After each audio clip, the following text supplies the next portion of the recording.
다음은 강연입니다. 잘 듣고 물음에 답하십시오. 2번 읽겠습니다.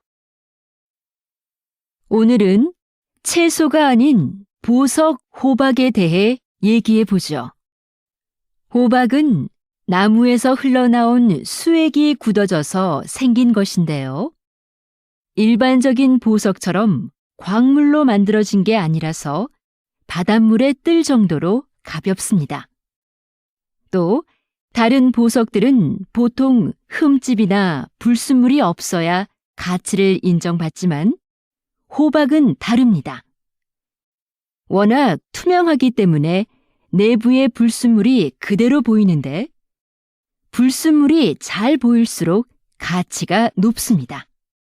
그래서 수천만 년 전의 생태계를 보여주는 고대 곤충이나 식물의 잎 등이 들어가 있으면 다이아몬드만큼이나 비싼 가격에 팔리기도 합니다. 다시 들으십시오. 오늘은 채소가 아닌 보석 호박에 대해 얘기해 보죠.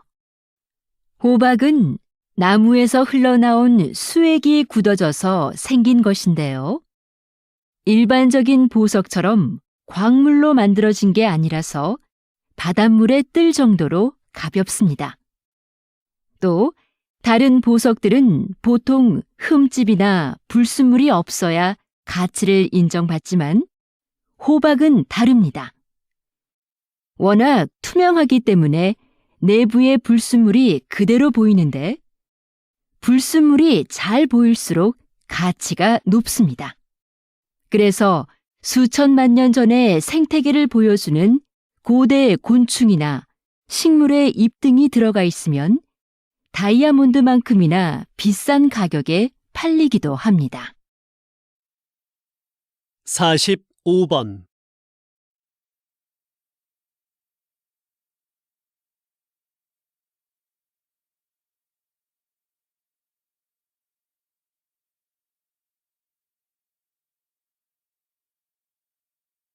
(46번)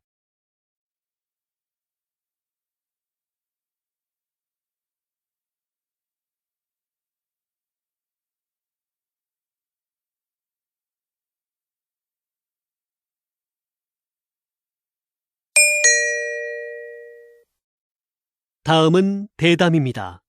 잘 듣고 물음에 답하십시오. 2번 읽겠습니다. 인구 문제 해결을 위해 적정 인구부터 논의해야 한다는 것이군요. 네.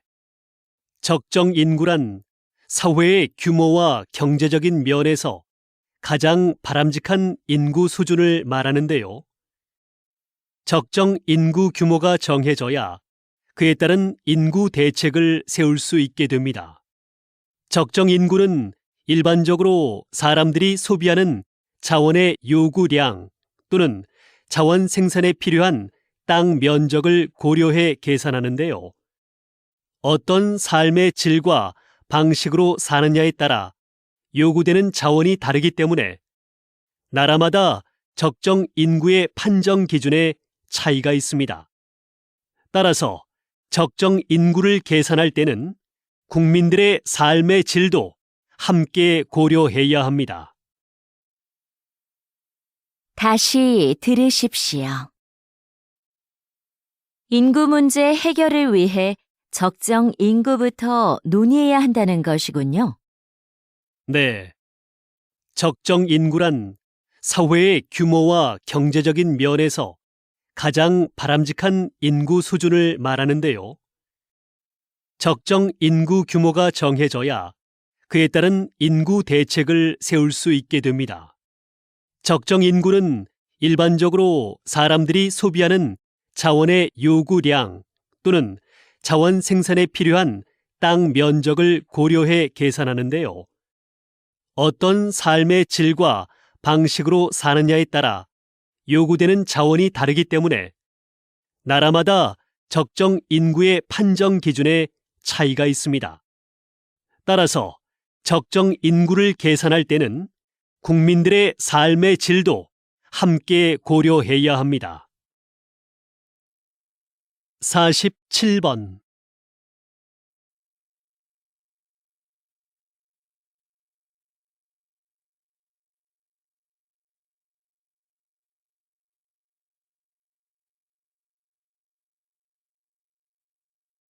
48번.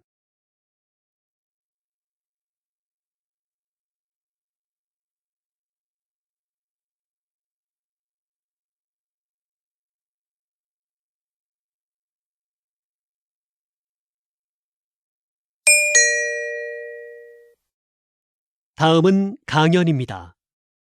잘 듣고 물음에 답하십시오. 2번 읽겠습니다.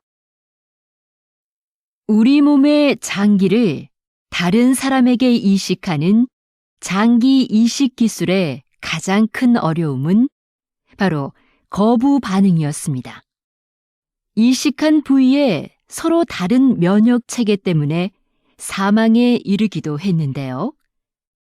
1970년대에 이 면역력 문제를 해결하는 의료 기술이 개발되면서 이식 성공률이 획기적으로 높아졌고, 지금은 심장이나 뼈, 피부까지도 이식이 가능하게 됐지요. 그런데 이러한 의료 기술의 발전에도 불구하고 여전히 필요한 만큼의 장기 기증은 이루어지지 않고 있습니다. 이를 해결하기 위해 현재 인공장기를 이식하는 연구가 한창이라고 하니 장기 이식의 새로운 가능성이 열릴 것으로 기대됩니다. 다시 들으십시오. 우리 몸의 장기를 다른 사람에게 이식하는 장기 이식 기술의 가장 큰 어려움은 바로 거부 반응이었습니다. 이식한 부위에 서로 다른 면역 체계 때문에 사망에 이르기도 했는데요. 1970년대에 이 면역력 문제를 해결하는 의료 기술이 개발되면서 이식 성공률이 획기적으로 높아졌고, 지금은 심장이나 뼈, 피부까지도 이식이 가능하게 됐지요. 그런데 이러한 의료 기술의 발전에도 불구하고 여전히 필요한 만큼의 장기 기증은 이루어지지 않고 있습니다. 이를 해결하기 위해 현재 인공장기를 이식하는 연구가 한창이라고 하니 장기 이식의 새로운 가능성이 열릴 것으로 기대됩니다. 49번.